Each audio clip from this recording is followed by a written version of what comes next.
Chapter 35 Caesar the Hero. Caesar fights the Celts. Caesar didn't have any intention of going back to his fields like Cincinnatus, but he knew that the Roman people wouldn't make him king yet. Before he could be king, the Romans would have to love him and trust him even more. So Caesar set out to be the greatest war hero ever. If he won many battles and conquered a great deal of land for Rome, maybe he could convince the people of Rome that he would make a good king. Caesar took good care of his army. He trained them to fight. He paid them well and gave them plenty to eat. The soldiers weren't used to being treated so well. Soon they were completely loyal to Caesar. They followed him into battle against Rome's neighbors. Caesar didn't always win his battles, but he didn't let the people of Rome know that. Instead, he only sent them messages about his victories. He pretended that he never lost a fight. The country Caesar wanted to conquer most was called Britain. Caesar thought that Britain would be easy to conquer, but he had to build ships and sail his army across the water to get to Britain's shores. He built the ships and put the soldiers onto them. The ships set out for Britain, but some of them got lost on the way. And the soldiers who did make it to Britain were cold, wet, and tired.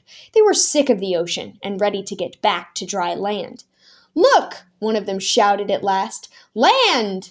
The soldiers clustered at the side of the boat, anxious to see Britain for the first time.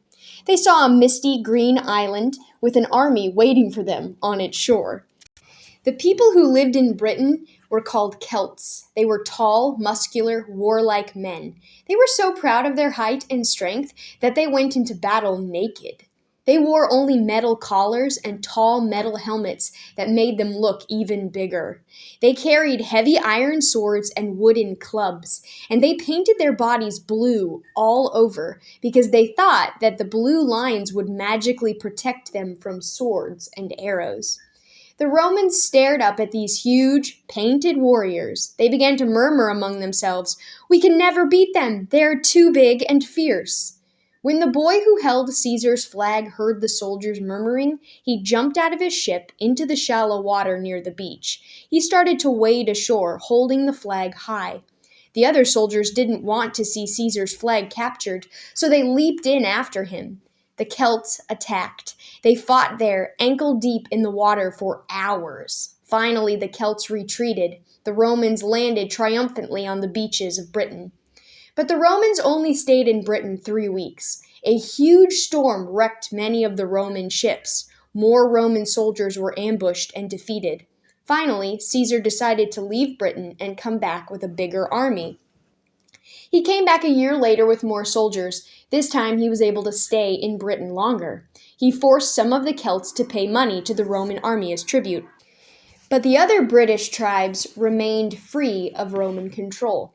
Caesar hadn't exactly conquered Britain, but he didn't tell the people in Rome about his defeats. Instead, he kept sending messages of victory back to Rome. He even wrote a book about his wars in Gaul and Britain called The Gallic Wars. In his book, Caesar hardly even mentioned the times when he was defeated.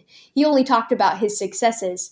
He didn't exactly tell lies, but he certainly talked about his battles in a way that made him sound even more victorious and successful than he was. Caesar crosses the Rubicon. Caesar's victories made him a hero to the people of Rome, but the senators were afraid of Caesar. "If he comes back to Rome now," the senators said to each other, "the people will want him to be king of Rome. And then what will happen to us? We won't be able to run Rome anymore."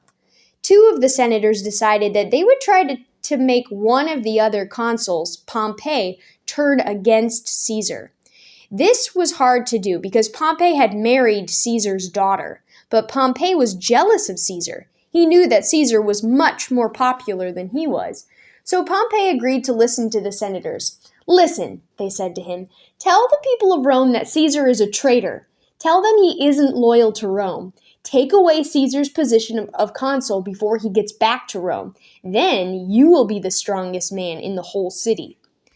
So Pompey agreed. He sent a message to Caesar telling him that he would be arrested when he returned to Rome. He told Caesar to give up command of his army, and all the people of Rome were told that Caesar was a traitor.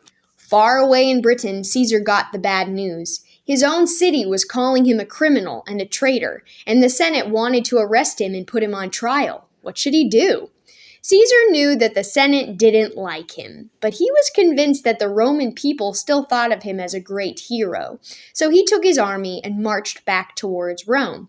Soon Caesar came to the Rubicon River. The Rubicon was the border of Roman land. Caesar knew that as soon as he crossed over the Rubicon, he would be in the land controlled by the senators. The senators would try to arrest him, and he would have to fight them. His army would end up fighting against other Romans. If he crossed over the Rubicon, he would start a civil war, a war that a country fights against itself. Should he do it? He stood at the river for a long time, staring at the bridge. Even yet, he said to the captain of his army, we may turn back, but once we cross that little bridge, we will have to settle this with our swords. Finally, Caesar drew his sword and stepped onto the bridge. My enemies have forced me to do this, he announced. We will march into Rome. Let the die be cast. He crossed the Rubicon on January 10th, 49 BC. His army followed him towards Rome. Back in Rome, Pompey and the senators were trying to raise an army of their own, but no one wanted to fight against Caesar's soldiers. After all, Caesar's army had spent years fighting in foreign countries. They were tough, strong, and loyal to their leader. When Caesar and his army came in sight of Rome, all of Pompey's soldiers ran away, and before Caesar could enter the city, Pompey fled as well. Caesar marched triumphantly into Rome. No one dared to arrest him. Now the Senate had to admit that Caesar was too powerful to drive away. Caesar wasn't king yet, but he was the strongest man in Rome. Today, when someone has to make an important decision, people still say, "You're about to cross the Rubicon." Crossing the Rubicon means that you're about to do something that you can't undo. We get this expression from the story of Julius Caesar's return to Rome. Caesar and Cleopatra. Caesar now ruled all of Rome and all of Rome's territories. The army obeyed him, the people loved him, and the Senate couldn't drive him out. But Caesar still wanted to get rid of Pompey. He knew that Pompey had run away to Egypt, and down in Egypt, Pompey was trying to convince the Egyptians to help him attack Caesar and take Rome back. I can't leave him down there, Caesar thought to himself. He'll come marching back up here with a whole army of Egyptians and attack me again. As long as Pompey is free, this civil war will never end. I'll have to go down to Egypt and arrest Pompey and put him in jail before I can have any peace. So he started down to Egypt, but the Egyptians were having troubles of their own. They had two pharaohs, a queen named Cleopatra and her brother. Cleopatra and her brother were supposed to rule Egypt together, but they didn't get along with each other. They fought constantly because each one wanted to rule Egypt alone. When Cleopatra and her brother heard that Caesar was coming, they stopped quarreling with each other. They were terrified. The whole world had heard of Caesar. The Egyptians were sure that Caesar was coming to conquer them. What will we do? Cleopatra and her brother each asked each other. We've got to make friends with him quickly, or else he will attack us with his invincible army. I know, Cleopatra's brother exclaimed suddenly. Caesar's old enemy, Pompey, is living in Egypt. Let's arrest him. Then Caesar will know that we want to be allies. I have a better idea, Cleopatra answered. Let's cut off Pompey's head and send that to Caesar instead. So that is what they did. Caesar was startled to get Pompey's head in a bag, and he was sad too. He and Pompey had once been friends. They had been consuls together for years, and Pompey had been his son-in-law. He hadn't intended to kill Pompey. He just wanted to put him in prison where he couldn't cause any more trouble. Caesar marched the rest of the way to the Egyptian palace, intending to tell the pharaohs of Egypt how unhappy he was. Meanwhile, though, Cleopatra had an idea. If I can get Caesar to like me, she thought, maybe he will help me get rid of my brother. Then I will be the only pharaoh of Egypt. So she arranged to meet Caesar all alone. She put on her prettiest clothes and surrounded herself with beautiful treasures of Egypt, gold, spices, monkeys, slaves, and jewelry. When Caesar was shown into Cleopatra's room, he was dazzled by her beauty and by the riches all around her. Caesar, Cleopatra said sweetly, if you'll help me get rid of my brother, so that I can rule Egypt all by myself, I will share Egypt's riches with you. Caesar was overcome by Cleopatra. He fell madly in love with her and agreed to do everything she said. He told his army to fight against the Egyptians who were loyal to Cleopatra's brother. The Roman soldiers did as they were told. Cleopatra's brother was killed in the battle, and Cleopatra became the sole ruler of Egypt. It was time for Caesar to go back to Rome, but he delayed. He didn't want to leave Cleopatra. Instead, he stayed in Egypt, keeping his new love company. But the senators back in Rome still wanted to get rid of Caesar. "This is our last chance," they said to each other. "Let's raise an army of Romans who are loyal to the Senate and try to defeat Caesar one last time." So they gathered together an army and marched down towards Egypt, ready to attack Caesar. Caesar hadn't forgotten how to fight, though. He got his own soldiers together and defeated the Senate army in record time. Caesar was known for his fast victories. In fact, after one victory, when a friend asked him to describe the battle, he answered, "I can do it in 3 words. Veni, vidi, vici." In Latin, the language of the Romans, this meant, "I came, I saw, I conquered." The death of Caesar. Caesar finally left Egypt and came back to Rome. No one could fight against him anymore, and the people loved him. So when he came back to Rome, Caesar was made dictator for life. A dictator can do whatever he wants, and once Caesar was dictator, he took power away from the Senate. Now only Caesar could declare war, pass laws, and raise taxes. He started to make money with his own picture on it. He paid for gladiator fighting and chariot racing to amuse the people of Rome. Everything seemed to be going his way. But then Caesar did 2 things that made many people angry. First, he called the Senate together. He said, "I am the dictator of Rome, but the kings of other countries will respect me more if you call me King Caesar. So from now on, I want you to call me king. Second, I want my nephew, Octavian, to be king after me. I'm going to adopt him to be my son. I want him to inherit my power, too." The Senate was horrified. They wanted to choose the next leader of Rome. They didn't want another Caesar on the throne. And they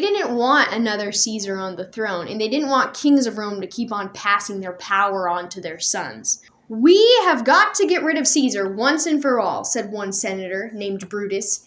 He had been a friend of Caesar's, but now he was too worried about Caesar's power in Rome. "Tomorrow is the 15th of March. We'll attack him as he enters the Senate and stab him to death." Other senators agreed, and the plans were made. Caesar was doomed. Caesar didn't know anything about the plot to kill him, but a Roman writer named Suetonius tells us that many strange things happened to Caesar leading up to that day. He went out to visit his favorite herd of horses and found that the horses weren't eating. Instead, they were crying. This made Caesar so nervous that he went to the temple to ask the gods why his horses were so sad. But while he was in the temple, a fortune teller came up to him and whispered, "Caesar, Caesar, beware the 15th of March." When he got home, Caesar told his wife all about the strange things that had happened that day. During the night, she had a terrifying dream. She dreamed that she was holding her husband in her arms and that he had been stabbed to death. She cried out, "Caesar, Caesar," and woke up. She sat straight up in bed, and the door of their room flew open, all by itself. When Caesar got up the next morning, his wife pleaded with him, "Don't go to the Senate today. It's the 15th of March. Stay home where it's safe." "Nonsense," Caesar said. "Nothing will happen to me." He dressed and headed for the Senate building. He walked up the smooth marble steps. The sun shone on the white stone and the sky was blue and peaceful overhead. "How silly of me to be nervous," he thought. "Nothing will go wrong today." He went into the room where the Senate met and sat down in his special chair. "Caesar," said one of the senators, "today I want to ask you to bring my brother back to Rome. He was banished several years ago." "Let's talk about it later," Caesar said, still thinking about his wife's dream. The senator leaped to his feet. "Friends," he shouted, "what are we waiting for?" He ran forward and grabbed Caesar by his purple robe. Brutus and 2 other senators leaped at him with knives drawn. Caesar fought back, but they stabbed him.